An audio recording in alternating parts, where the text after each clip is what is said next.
warahmatullahi wabarakatuh. Postmodernisme Ken Wilber. Postmodernisme adalah sebuah fase perkembangan pemikiran yang masih diperdebatkan keberadaannya. Pada dasarnya, postmodernisme dipahami sebagai penolakan, kritik, antitesis, dan perlawanan terhadap modernisme. Terlepas dari perbedaan pendapat tentang ciri dan eksistensi postmodernisme yang telah diuraikan pada bab kedua pada disertasi ini, Ken Wilber cenderung menempatkan pemikirannya dalam hal tertentu sebagai bagian dari postmodernisme. Hal tersebut karena pada dasarnya itu garis besar pemikiran Wilber adalah kritik terhadap modernitas dengan segala ketimpangan dan kekurangan padanya. Menurut Wilber, seiring kehancuran modernitas menjadi positivisme, empirisme, behaviorisme, dan teori sistem, muncul perlawanan postmodernisme. Bentuk perlawanan terhadap modernisme sebenarnya secara umum dapat dibagi menjadi 4, yaitu romantisme, idealisme, postmodernisme, dan integral. Pada dasarnya, keempat pemikiran dan gerakan di atas menentang cara pandangan monologikal hegemoni modernisme. Integral adalah sebuah model pendekatan dalam pemikiran Wilber sebagaimana yang telah diuraikan sebelumnya. Yang menarik dari pemikiran analisis Wilber adalah tentang pemikiran Immanuel Kant. Bagi Wilber, sebelum keempat pemikiran di atas, perlawanan terhadap modernisme telah dirintis oleh Immanuel Kant. Kant berupaya membedakan 3 komponen besar, yaitu seni, moral, dan sains, dengan pemikirannya tentang kritik terhadap akal teoretis atau sains atau empirisme, akal praktis, dan akal murni. Dalam konteks integrasi, Kant setidaknya telah berupaya memperkenalkan estetika untuk mengintegrasikan moral dan sains. Meskipun upaya tersebut tidak tercapai karena tetap saja terjadi perpisahan terhadap ketiga komponen tersebut. Dalam konteks tersebut, Kant itu dapat saja dikategorikan sebagai perintis postmodernisme meskipun epistemologi yang dibangun oleh kritisisme Kant termasuk berdirikan epistemologi fondasionalisme.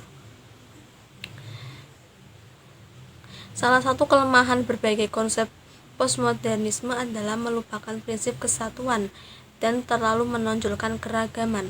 Visi integralnya Ken Wilber adalah memandang segala bentuk keragaman ke dalam satu bentuk kesatuan utuh. Upaya postmodernisme dalam pengertian yang luas seperti romantisisme dan idealisme tidak berhasil menghadapi pemisahan realitas, bencana modernitas, dan otoritas sains. Salah satu upaya lain untuk menggeser otoritas sains yang berlebihan adalah dengan cara menggali fondasi sains itu sendiri. Menurut Wilber, satu-satunya cara memahami postmodernisme dalam pengertian khusus adalah dengan menangkap peran intrinsik dan interpretasi.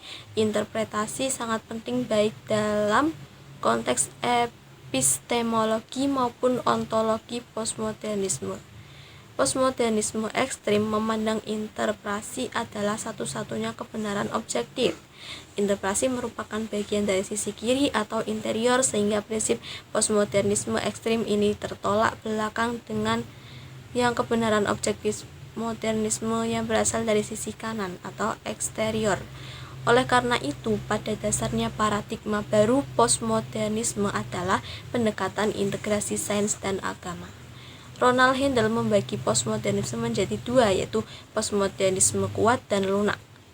Postmodernisme kuat sering dikaitkan dengan para pemikir postmodernisme Prancis seperti Michel Foucault dan Jacques Derrida yang mengembangkan kritik Nietzsche terhadap rasionalisme dan humanisme menjadi sebuah kritikan keras terhadap semua klaim epistemologis.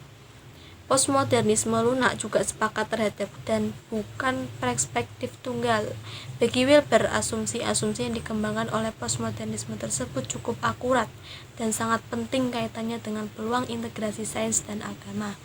Namun sayangnya, asumsi postmodernisme tersebut dihantam secara luar biasa oleh postmodernisme ekstrim sehingga mengakibatkan lahirnya pandangan dunia yang bersifat dekonstruktif. Oleh karena itu, integrasi sains dan agama harus melalui perspektif dan asumsi postmodernisme yang meliputi konstruktivisme, kontekstualisme, dan integralisme yang semuanya mengarah ke persoalan linguistik. Postmodernisme dengan segala variasinya dan para pemikir paradigma baru Amerika sering dikaitkan dengan pemikiran Kuhn yang telah disalahpahami tersebut, termasuk pemikiran spiritualitas Wilber sendiri. Pandangan postmodernisme ekstrim yang menganggap bahwa tidak ada interpretasi yang valid, semua relatif, dan nihilisme menyebabkan semua teori dan pemikiran dilakukan termasuk integrasi sains dan agama. Menurut Wilber, postmodernisme ekstrim bersifat narsistik, kontradiktif, dan patut untuk dipertanyakan. Ia menyebut postmodernisme ekstrim ini dengan kontradiksi dan performatif. Beberapa pemikir dapat diindikasikan sebagai pemikir postmodernisme ekstrim seperti Habermas, Karl Otto Appel, Ernst Geller, dan lain-lain. Meskipun sekarang telah ada semacam konsensus bahwa postmodernisme ekstrim sudah berakhir, secara singkat dapat dikatakan bahwa tidak ada kebenaran. No truth adalah dogma postmodernisme yang sulit untuk dibantah. Gerakan ini bagi Wilber membingungkan karena berupaya menggabungkan operasional dengan transasional yang keduanya sama-sama non-rasional. Tokoh yang paling menonjol di sini menurut Wilber adalah Sigmund Freud yang cenderung menggunakan semua pengalaman transasional yang asli dan mereduksinya infantilisme parasional. Lebih jauh, upaya romantisme untuk mengintegrasikan tiga komponen besar hanyalah menghilangkan nilai rasional dan konvensional. Perbedaan antara pramodern dan modern yang paling mendasar adalah tentang konsep alam semesta yang jelas arahnya. Sebagian besar agama-agama dengan berbagai variasinya mengaku penciptaan, ketuhanan, keseimbangan, dan kedamaian di alam semesta. Berbeda dengan pramodern, modernitas mulai mempertanyakan dan bahkan menghilangkan berbagai konsep. Manusia mulai menjauh dari Tuhan dan berorientasi antroposentris. Pemahaman tentang sejarah adalah devolusi, diganti dengan evolusi. Hal tersebut dapat dilihat pada pemikiran idealisme Schelling dan Hegel. Bahkan, Herbert Spencer menjadikan evolusi sebagai hukum universal dan kemudian Charles Darwin menerapkannya pada biologi. Munculnya idealisme telah dimulai oleh Immanuel Kant. Idealisme merupakan sebuah pemikiran tentang kosmos dan sejarah manusia sebagian besar dilandaskan pada evolusi dan perkembangan roh absolut. Kant telah berupaya membedakan antara tiga komponen besar yaitu seni, moral, dan sains, meskipun gagal mengintegrasikannya. Kant melihat bahwa manusia tidak mampu menangkap nomina atau sesuatu yang sebenarnya dan hanya mampu menangkap fenomena atau penangkapan dari sesuatu yang sebenarnya melalui kategori-kategori dari pikiran. Salah satu pemikir idealisme lainnya yaitu Johann Fichte meyakini bahwa bentuk-bentuk pengetahuan atau sains dan moral dapat diintegrasikan melalui kesadaran terhadap yang absolut.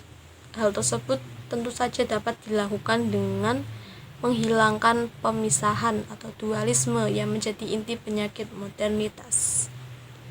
Integrasi tidak akan dapat tercapai pada alam saja atau pikiran saja, ataupun kombinasi keduanya. Yang hanya dapat mengintegrasikan adalah hanya spirit yang berada di balik alam dan pikiran tersebut.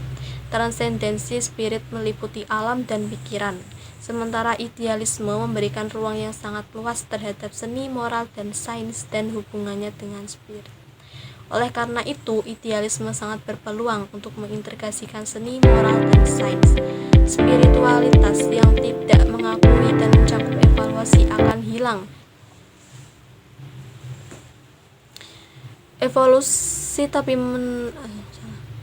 Meskipun demikian, sains modern tetap berupaya mengumpulkan banyak bukti untuk memperkuat evolusi secara umum, sedangkan agama berupaya menolak evolusi dengan cara setidaknya berpegang pada prinsip evolusi tidak lebih dari sebuah hipotesis. Wilber pada dasarnya memandang ada kesamaan yang begitu jelas antara sains modern dan filsafat timur tentang esensi realitas. Realitas bagi keduanya bukanlah sesuatu yang terpisah, melainkan sebagai satu kesatuan yang utuh seperti sebuah atom raksasa yang tidak memiliki batas.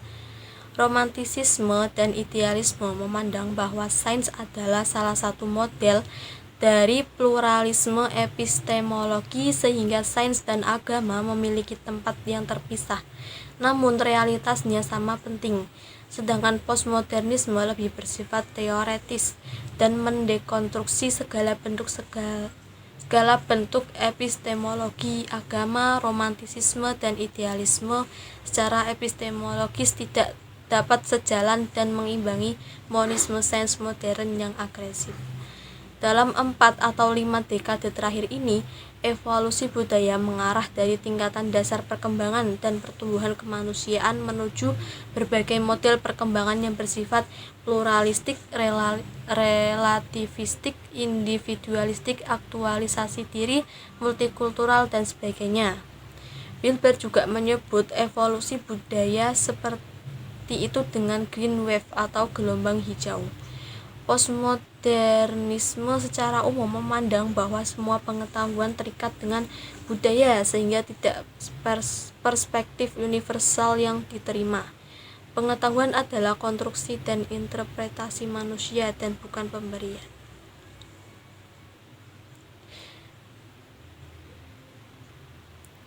Bagi Wilber, postmodernisme sebagai sebuah pandangan filsafat telah mati saat ini karena pengakuan terhadap tidak ada kebenaran, suatu kegilaan.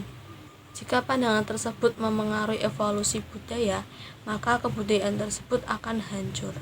Tradisi-tradisi kontemplatif diserang balik oleh modernisme maupun postmodernisme.